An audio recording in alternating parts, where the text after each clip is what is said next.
spoilers for the 4.0 Archon quest and basically every world quest. So in the Fontaine Archon quest, we learned about a prophecy that everyone in Fontaine, except Farina, will dissolve into the Primordial Waters, and we get shown that Fontainians can indeed dissolve. We get a little mention that Vacher's research into Primordial Waters was based on the notes of Jakob Ingold. This would turn out to be a very important name in basically all the major world quests. This is a partner video to my recent video on Rene's world formula, and will explore the history of Narzissenkreuz in more detail, as well as the allegories in the Adventure Team quest. Feel free to point out any corrections or additions to the timeline because I'm sure I missed a few things. So let's first go back to where it all began. The Narzissenkreuz Institute was established at an unknown time before the Cataclysm as a school and later a home for orphans and children of criminals. There first was a group of children consisting of Basil Elton, Emmanuel Guillotin, Carl Ingold, and Dwight Lasker. Basil would become the admiral of the Fontaine Navy, Emmanuel would join the Marshal Sea Fantôme, and Carl would become a journalist and photographer. And I don't know about Dwight, but they would all be linked by a bloody incident which would change the course of Fontaine's history. At the time, the underground of Fontaine, the Fleuve Sonde, was doing its own thing outside the jurisdiction of the Court of Fontaine, with a man named Eduardo Baker running the place and maintaining order. The Court of Fontaine was then like, let's bring some real order to this dump in what is called the Purge of Fleuve Sonde. Eduardo did not like that, so he resisted and was arrested, but then he escaped capture. His group fled to and occupied Poisson, whose mayor was Renaud de Petricourt, and he took some of the police's hostages. The journalist Carl Ingold would volunteer to deliver negotiations. He would end up taking a picture of Eduardo and Renaud with both their sons, the nervous Jacob Baker clutching the arm of the bewildered Rene de Petricourt. But those negotiations did not go well. The siege of Poisson, led by Emmanuel Guillotin of the Marshal Sea, would result in mass casualties, including the deaths of Renaud and Eduardo. This incident would haunt the original group, with Emmanuel retiring from the Marshal Sea and Carl becoming an adventurer. The newly orphaned Jacob and Rene would then be placed in the Narzissenkreuz Institute. By this time, Basil had also retired from her position in the Navy to act as vice director of Narzissenkreuz. The director was an Oceanid who we don't know much about. Rene and Jacob would meet and befriend a child named Alain and his little sister Mary-Ann. Much like those before them, they would roleplay as heroes and mages and knights and fell dragons, as described in the Nymph Dream artifact set. This would be an era they would fondly reminisce about as adults. But this was interrupted by the Cataclysm. The Institute would be flooded in the first flooding period, and the director went off to face a threat with her sisters, which could mean she may have accompanied the former Hydro Archon to Tanigi Hollow. Basil Elton would resume her post in the Navy, chasing down the abyssal sea monster Elinus on her ship the Sponsian.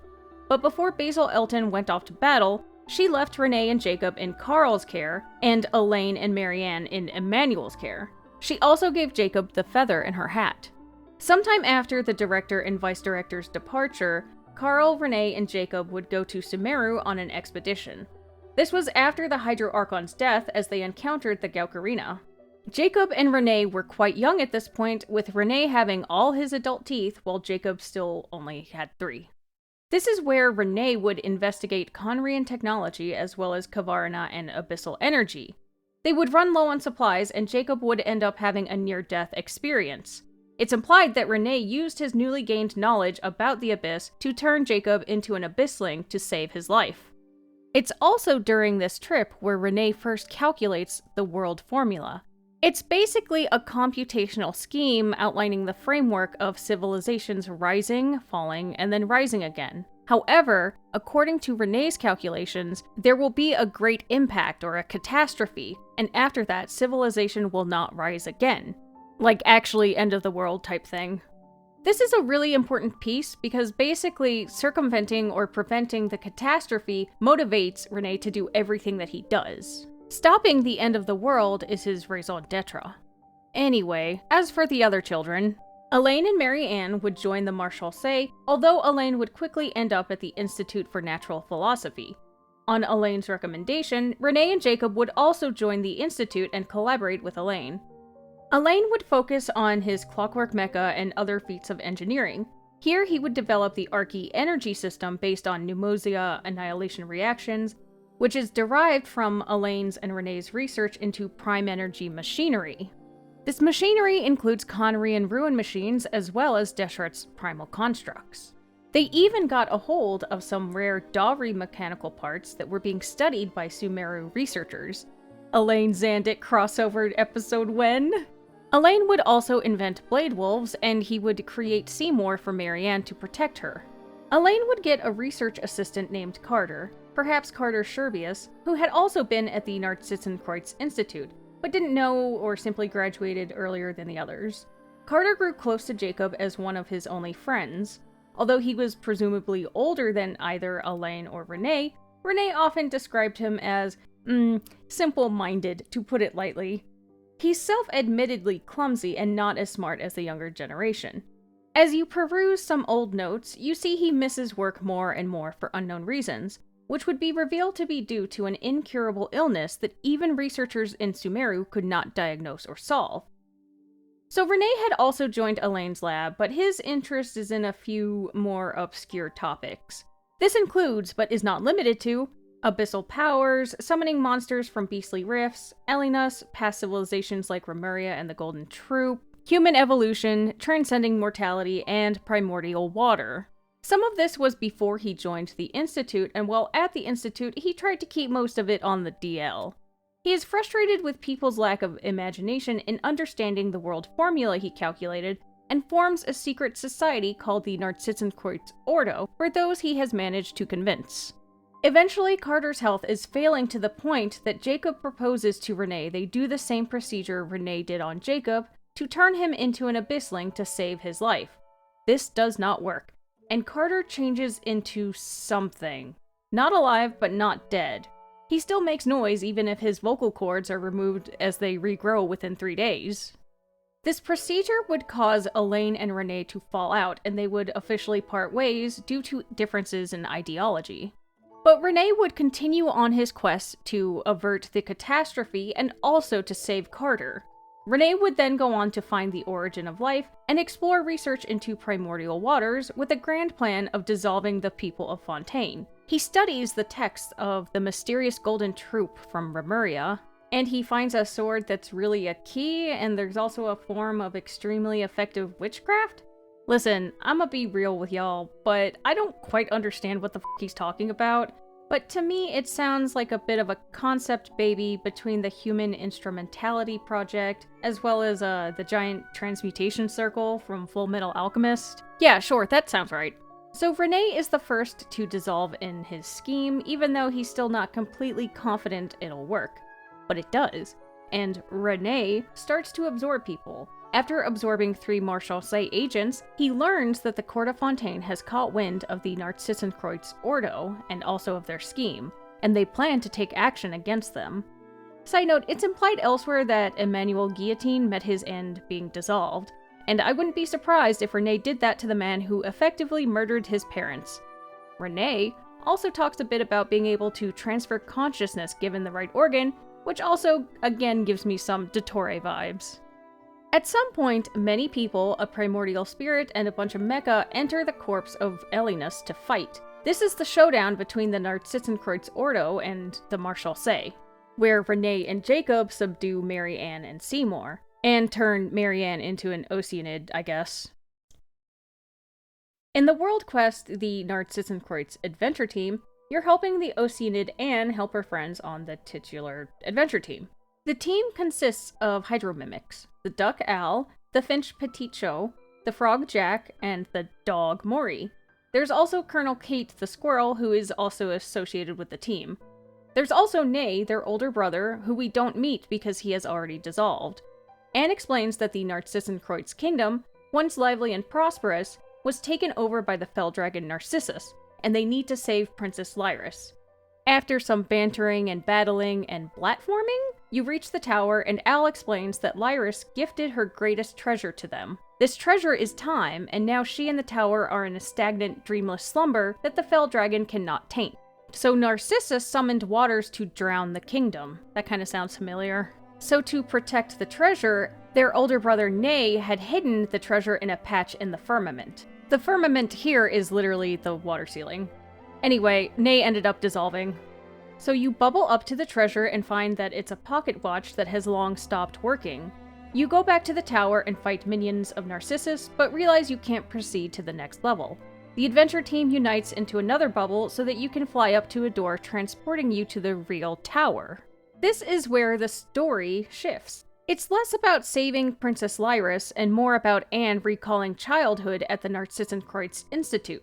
Upon entering the space, Anne begins to remember things and how children would be told stories of heroes and dragons, and their playtime would come to a halt with the sound of a bell. This area seems to be an endlessly looping space, punctuated by those sounds of a bell chiming. Traveler is quick to notice this and says, "Someone doesn't want this adventure to end, thus the looping." It's a callback to how, in the Nymph Dream artifact set, one of the children in Narzissenkreuz didn't want the childhood stories to ever stop. So we help Anne break from this loop and proceed with the story. We find the Holy Blade of Narzissenkreuz, which turns out to be a wooden play sword, and manage to find an exit. There, we fight the dragon Oceanid Narcissus. We then find a picture book and begin reading. Its content is someone telling a story to someone else. And similar, but also different to how we've entered other books in Fontaine, we're transported to this idyllic house with sunflowers and sunlight and a babbling brook. Here, we meet the real Mary-Ann, or some version of her. There's a discussion about flowers which seems vaguely reminiscent of previous references to gardens and flowers, and Paimon describes dandelions to Mary-Ann. Mary-Ann takes this opportunity to compare them to water. A flower that was once united as one would be separated, would bloom, and each piece would become itself. She also talks about a friend who is definitely Rene because he believed that the body is a prison that restricts evolution. Anyway, at some point, Traveler clarifies to Paimon that everything we experienced was just a story, but the sequence in the tower was a part of the story that has yet to be written. It's also revealed that Mary-Ann was once human, and now an Oceanid. And Anne is a young Oceanid accidentally spawned from Oceanid Mary-Ann. This is why Mary-Ann was talking about dandelions and water and how life can separate and bloom on its own, because she wants to encourage Anne to live her own life. This all is still really upsetting for Anne to learn, and Mary-Ann kicks us out. I guess she has bingo night later, I don't know. But before this happens, Mary-Ann reveals that the conversation recorded in the book was between her and her best friend, with her friend telling her the story about Princess Lyris and Narcissus. After this, we reflect upon the story and come to a conclusion that the story isn't over yet, and we are undefined actors changing the trajectory of the story. Being an undefined variable, we have unlocked multiple possibilities. This quest is understandably a little difficult to comprehend, largely because of the fact that Genshin likes to do this thing where stories told in-game are actually a few stories rolled into one. So as a disclaimer, this part is my personal interpretation and speculation, and I could be wrong. So simply put, the mimics represent the children who came from the Narzissenkreuz Institute. The story combines the roles they would play as children with the events leading up to the conflict between their real-life counterparts. More specifically, it combines the fairy tale of Princess Lyris and Narcissus, obviously, with the roles they would play of heroes and mages and knights and dragons, with the conflict of Mary-Ann and Alain versus Rene and Jakob, as Rene pursues his crazy plot to circumvent the catastrophe of the world formula. Now, the second part of the quest in the tower is the part of the story that has yet to be written. As I mentioned, Traveler does point out that someone doesn't want the story to end. This is also reflected in the Nymph Dream artifact set, where it says, "Some still reminisce endlessly over the afternoon adventures that have yet to continue." This is in contrast to some who would forge a path ahead using the secrets of machinery and bodies of steel, Alain, and some who would embark on a journey beyond normal comprehension, Rene. So Mary-Ann is, in a sense, stuck in the past. I mean, I do imagine it would be pretty hard to get over the fact that your bestie now wants to dissolve people. But breaking the loop means looking to the future, and this is the path that Anne must take. But going back to the adventure team, because I still think there's a lot of interesting things there too. As I said, the mimics seem to represent the children from Narzissenkreuz. Specifically, Al is Alain, Jack is Jacob, and Kate is Carter. Even some of the personality is there. Jack talks about oppressors just like the real Jacob does. We don't meet Nay because he has already dissolved after purifying a patch of the firmament, but this represents Rene, who was also dissolved and reborn through water, albeit very willingly in the real version counterpart. Rene even left a pocket watch before dissolving. Then there's Princess Lyris. Even though we're led to believe she doesn't exist, there is a Lyris mentioned in Rene's notes. Given the children call her Miss Lyris, she could have been the Oceanid director, although I'm honestly not sure, and here's why. It gets a little complicated with the remaining characters, so again, speculation time. You meet Mary-Ann in her human-turned-Oceanid form, and of course you meet Anne, the accidental miracle born from Mary-Ann. So Anne is kind of Mary-Ann, but also she isn't. But then there are the mimics. Petite Chou may also represent Mary-Ann, as Petite Chou is Al's sister. But at the same time, Princess Lyris also has elements of Mary-Ann. For example, Maury the dog protects the princess, just as Seymour protected Mary-Ann. So it gets a little confusing, and Genshin is doing some mixing and matching, and I honestly don't have all the answers. But I, for one, would really like to know who the Lyris is in Rene's notes. And also, who is the best friend that Mary-Ann refers to. We are left now with one final burning question. Who is Narcissus, the wicked fell dragon? Well, I kinda revealed it in my last video about Rene's world formula, and it's none other than Rene himself. Or, more accurately, what Rene became after he dissolved. In describing the devastation of the world that he calculated in his computational scheme, Rene uses a specific turn of phrase. After a few hundred years, all the birthing waters of the world will dry up, and a few hundred years after that, the world will become as it appears now before us. This is echoed almost exactly in the Fell Dragon's monocle, with the Star Beast drinking the amniotic fluid of the world dry and nothing left 100 years later. The entire encounter of the Fell Dragon and the hero in the Fell Dragon's monocle is a direct allegory between the ideological split between Alain and Rene, with Alain going on to form Freaky. If that isn't enough to convince you, remember super early on in the Adventure Time quest, where Anne says that Narcissus has girded his subordinates with the aegis of 4 orthants. Turns out, this exact phrasing is also used by Rene himself in his notes, saying that the rebuilding of the 4 orthants is nearing completion and they have positioned their people. Oh, also, in the original Chinese, the nymph in Nymph's Dream and Nymph's Constancy is actually Narcissus, so this pocket watch would belong to Narcissus then. And as it turns out, this is actually the same watch that Alain gifted to Rene, and the same watch that he left behind before dissolving. But speaking of the pocket watch, in both Nymph's Dream and A Story, Narcissus desires the princess and her treasure. This treasure turns out to be time itself. It sounds like a MacGuffin that the storyteller just made off the cuff, but let me speculate. In A Story, Nay says himself that time is running out.